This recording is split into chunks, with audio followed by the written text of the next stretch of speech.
let's move on to the next piece that we want to talk about today. There are some updates on the current MCU shows for Disney+. So we're talking a lot of comic book stuff today, so get ready for that right there. So Disney Plus had some information adjustments because I know as with the coronavirus situation, some of the things that were being filmed or being worked on for Disney Plus's MCU shows got shut down. I know that the MCU slate got adjusted heavily. I was going to say the Elementals. The Eternals, it was going to come out later on this year. It's coming out next year now, and everything kind of got bumped to the next slot on the row, which, again, totally understandable. It's in the name of health and public safety, and I do appreciate that. But let's talk about a couple things that are going on with adjustments to the MCU shows. We still don't have a lot of information on these later ones, but we'll get into what we know and kind of break it down for us here. So first up, late 2020, we have the 6-episode series, The Falcon and the Winter Soldier, which gives us Anthony Mackie and Sebastian Stan reprising their roles as the Falcon and the Winter Soldier, obviously. We also have Wyatt Russell joining the cast, Kurt Russell's kid, who was great in Overlord, and Daniel Bruhl, who will be returning as Baron Zemo from Captain America Civil War. So it's a cool idea, and I think it's set up to take place after Endgame. Spoiler alert for Endgame and for the MCU.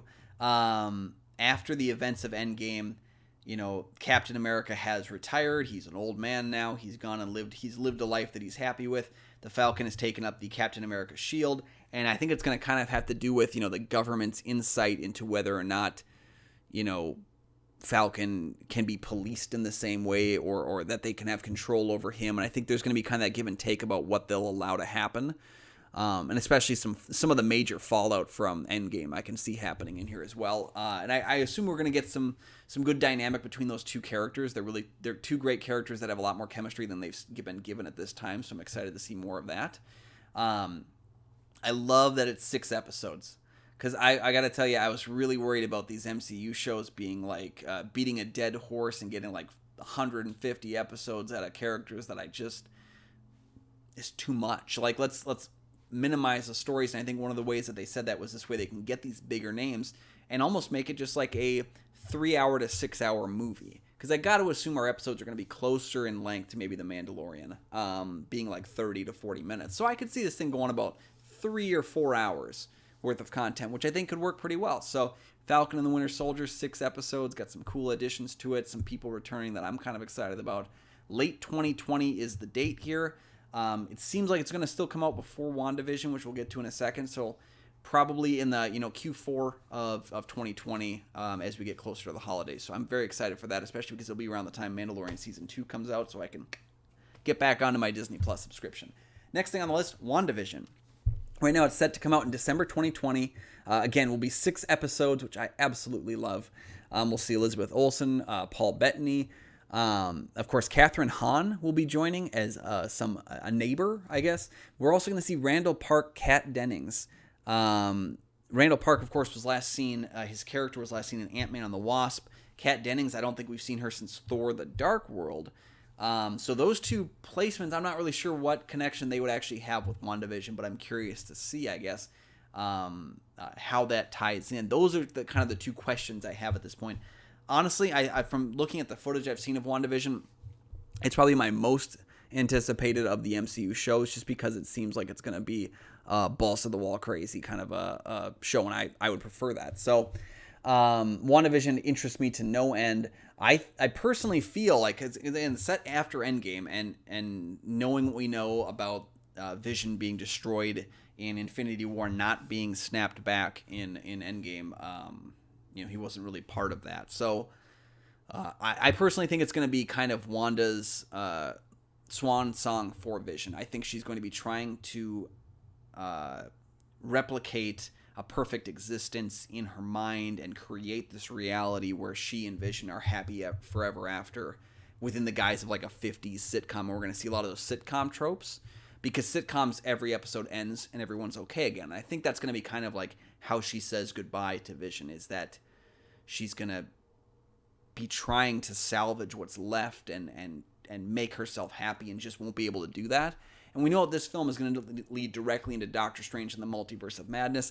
And I got to assume that Wanda will be some form of villain or struggling character when she appears in that movie, not show, that movie. And then I think that'll be a product of her losing vision officially in this series. So I'm very excited for this one. This is Wanda Vision, looks pretty cool.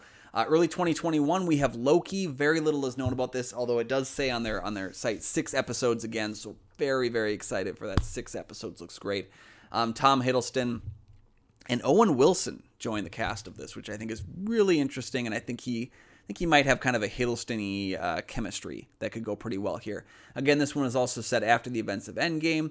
Looks like we're going to be following the Loki of who survived Endgame and not the one who died in Infinity War, as he escapes with the Tesseract in the new reality created through time travel in Endgame. I got to assume a lot of people have been talking about that it seems like this will be about his going through different realities, different like the multiverse itself, and that maybe he's going to be hunted by like the multiverse police kind of people because he's broken the laws of time and space by existing when he should have died. I got to assume that's kind of what the idea is. But interested. I think Loki has had his time. I think his death in Infinity War was a good send-off for him. So I'm interested because of Owen Wilson. I'm interested because of Tom Hiddleston, and the 6-episode arc being kind of like a Loki movie, which I don't think we need a full movie. So I think having him on Disney Plus, totally fine with me. But it's kind of like you gotta still win me over with what that's going to be. Mid 2021, we have What If. This one's kind of exclusive. It's the only animated show currently listed for MCU, and it is listed as an MCU show, but it does kind of have its kind of own weird thing going on. It will be 23 episodes, and it will feature Jeffrey Wright as the Watcher, voicing the Watcher, and literally everyone. Just about everyone who's appeared in an MCU movie is probably going to be in this show. I know that one of our episodes is going to be What If Peggy Carter got the super soldier serum, and personally, I think this is a cool idea. I think it works better as an animated series, and I think, again, the budget of filming this stuff with the cast there would be just insane to get everyone there and work those schedules around.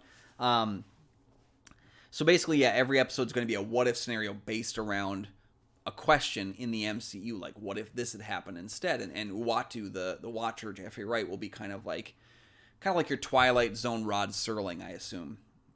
Now, the interesting thing here, it does say 23 episodes.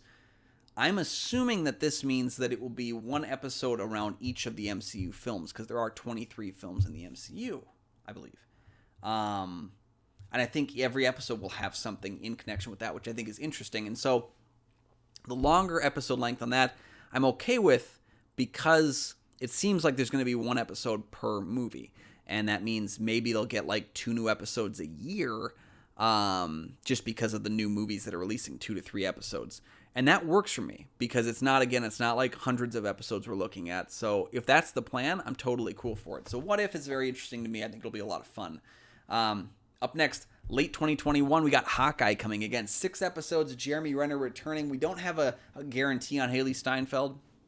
But again, set after the events of Endgame, it's going to be about him training his replacement so that he can go live with his family and just be done with his life. And I think, interesting on the surface, we don't have a ton of information on it yet. I wasn't sure if this was going to happen when all those allegations came out about Jeremy Renner, but it does seem like it's kind of going, it's going to happen still. It's still on the docket. After that, we got Miss Marvel, my mistake. Miss Marvel, Moon Knight, and She-Hulk. And again, we know virtually nothing about any of those. To be announced. Miss Marvel, I know, will be possibly appearing in the plan is to have her appear in MCU films as well. So there's been some discussion about maybe seeing her in Captain Marvel 2. Moon Knight, very little has been known about that. Except, the late, great John Schnapp would be so happy to know that Moon Knight's going to be one of those properties. And She-Hulk, which may feature Mark Ruffalo. That's all we really know. So there you have it. Updates to the MCU shows on Disney+. I want to know, what are you most anticipating of those different shows? Let me know in the comment section below. And also, maybe, what are you least anticipating? What's the one that you gotta earn me over right now to make me really into? I'd like to know your thoughts on it. Please drop that information down below.